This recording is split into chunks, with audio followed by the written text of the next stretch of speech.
Here are 3 fun tips to do while you're escaping lava monkeys.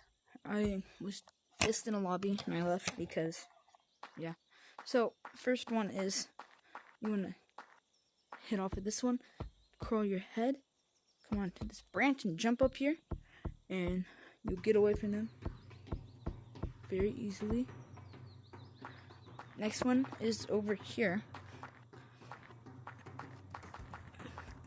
Just move your hands back and forth in like this position to like get up this wall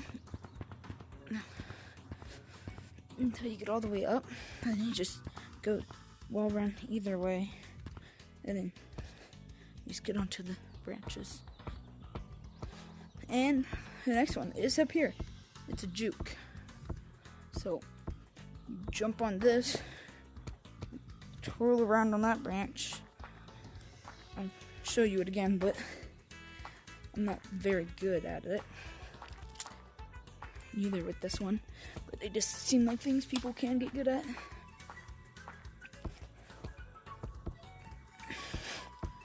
Okay.